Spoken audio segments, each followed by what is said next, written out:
Next tab जो available है हमारे पास वो है पेज लेआउट के रूप में।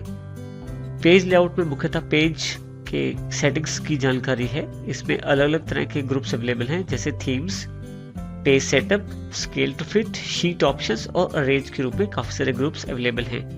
इनमें सबसे पहला ग्रुप है थीम्स का। थीम्स में आप अपने जो शीट है आपके पास एक्सेल में, उसमें अगर कुछ लिखा हुआ है, जैसे मेरे पास एक टेबल बना हुआ है, या कुछ आपके पास पिक्चर है, जैसे कि मेरे पास एक पिक्चर है उसमें कुछ रंग भरा हुआ है, इनकी सेटिंग आप थीम्स के कर सकते हैं। यदि आप थीम्स पे जाते हैं तो यहाँ बहुत सारे ऑप्शंस आपको मिल जाते हैं। देखिए, जैसा ऑप्शन आप लेते हैं वैसे ही कलर, वैसे ही ऑप्शंस, वैसे ही फ़ॉन्ट आपके पास अवेलेबल हो जाते हैं आपकी शीट में। जैसे मैं अपेक्स को माउस अपेक्स पे लेके जाता हूँ तो देखिए अपेक्स के जो कलर सेटिंग्स हैं वो आपकी डेटा या आपकी शीट पे अवेलेबल हो गए हैं। इस तरह से देखिए, जिस प्रकार का मुझे थीम चाहिए उस प्रकार के थीम पे जाके केवल मैं क्लिक कर दूंगा, वो ऑप्शंस मेरे पास अवेलेबल हो जाएंगे। इसके साथ अगर मैं चाहूँ तो इनको और बदलाव कर सकता हूँ, जैसे कि कलर्स पे जाके जैसा कलर मैं चाहता हूँ वैसा कलर, इसके अतिरिक्त किस प्रकार का थीम फॉन्ट होना चाहिए वो भी, इसके अतिरिक्त इफेक्ट्स। अब देखिए, इफेक्ट्स जो हैं मेरे पास केवल इस हिस्से में प्रदर्शित किए जा रहे हैं, क्योंकि ये जो बॉक्स मैंने लिया था उसमें इफेक्ट पहले से थे, इसीलिए इफेक्ट का प्रभाव केवल इसी बॉक्स पे पड़ रहा है। इसका अर्थ ये हुआ कि शीट में जो इफेक्ट्स वाली आइटम्स हैं उन्हीं पे केवल ये इफेक्ट्स दिखाई देगा, जैसे कि इस मेरे टेबल पे इफेक्ट्स दिखाई नहीं दे रहे हैं। इस प्रकार से आप थीम ऑप्शन का प्रयोग कर सकते हैं। अगला ग्रुप जो हमारे पास अवेलेबल है वो है पेज सेटअप के रूप में। लेकिन पेज सेटअप का अध्ययन करने से पहले हम लोग शीट के इस तरफ देख लेते हैं। यहाँ हमारे पास 3 व्यूज दिए गए हैं शीट को देखने के लिए। सबसे पहला है नॉर्मल व्यू, जो कि आपके सामने दिखाई दे रहा है। दूसरा है पेज लेआउट, जब आप क्लिक करें तो पेज लेआउट पे कन्वर्ट हो जाएगा, यानी आपको पेजेस दिखाई देने शुरू हो जाएंगे। थर्ड है आपका page break preview. Page break preview से वो आपको लाइनिंग के द्वारा ये बताएगा कि पेज कहाँ से आपका बन रहा है। यदि मैं यहाँ से नॉर्मल सेटिंग्स या नॉर्मल व्यू पे वापस आ जाऊं तो अब मैं यहाँ से कुछ चीजें देख सकता हूँ।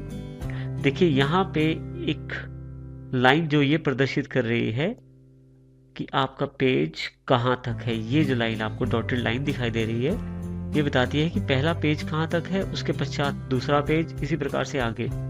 अगर आप इसको थोड़ा आसानी से देखना चाहते हैं तो हम इसको पेज लेआउट में देख लेते हैं। अब देखिए, इसे पेज लेआउट में थोड़ा सा साइज छोटा हो गया है।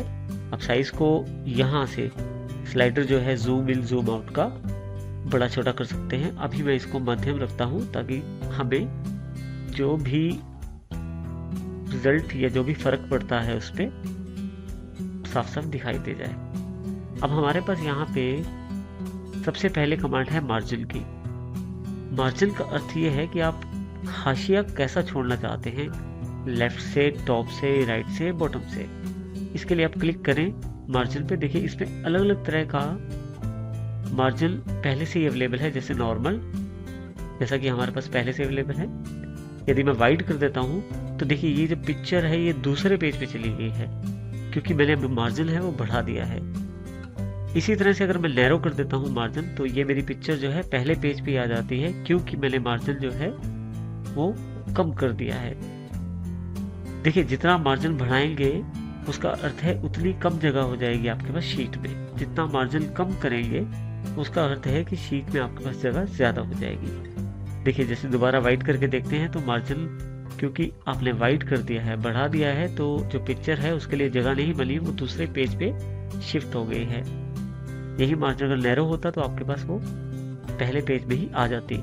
इस प्रकार से मार्जिन की सेटिंग कर सकते हैं आप चाहें तो यहाँ से कस्टम मार्जिन पे जाके अपनी इच्छा के अनुसार मार्जिन दे सकते हैं, जिस प्रकार का मार्जिन आप यहाँ से चाहते हैं। आप यहाँ से टॉप, लेफ्ट, राइट, बॉटम का मार्जिन प्रदान कर सकते हैं। इसके अतिरिक्त हेडर और फुटर का मार्जिन भी यहाँ प्रदान किया जा सकता है।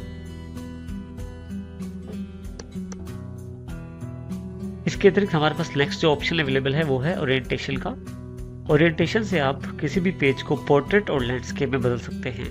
हमारे पास अभी जो प्रारूप उपलब्ध है वो है लैंडस्केप। यदि मैं यहाँ से इसे पोर्ट्रेट कर देता हूँ तो देखिए, पोर्ट्रेट में थोड़ा लंबाई में कागज आ जाता है और लैंडस्केप में चौड़ाई में। इस प्रकार से आप अपनी इच्छा अनुसार और अपनी आवश्यकता अनुसार उस प्रारूप को बदल सकते हैं। नेक्स्ट हमारे पास जो ऑप्शन अवेलेबल है पेज सेटअप ग्रुप में, प्रिंट टाइटल्स के नाम से। प्रिंट टाइटल को समझने से पहले देखिए, मेरे पास एक शीट है एबीसी कंपनी की एक्सपेंसेस शीट। एक तरफ तो डेट दी गई है, दूसरी तरफ किस प्रकार का एक्सपेंसेस हुआ है वो जानकारी दी गई है। ध्यान से देखें, ये जो शीट है हमारी काफ़ी लंबी है।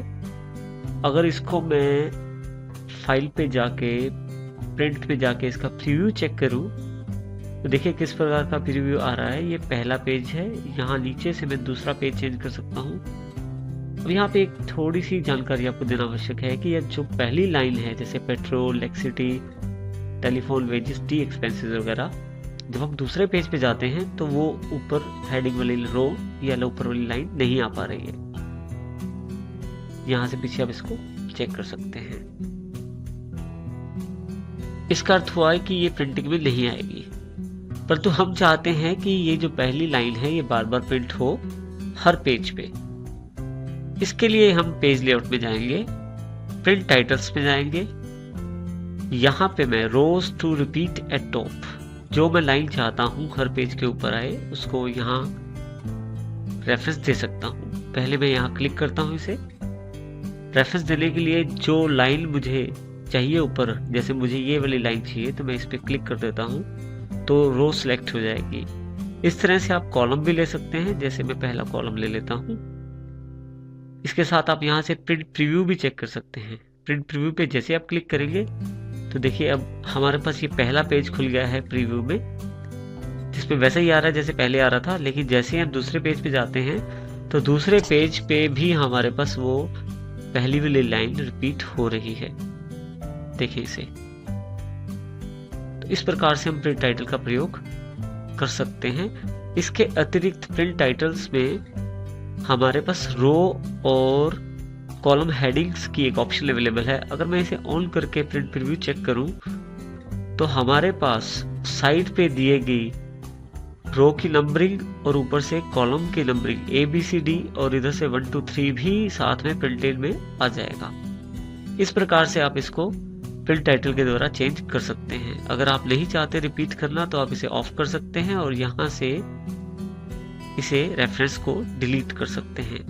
इस प्रकार से आप प्रिंट टाइटल्स का प्रयोग कर सकते हैं।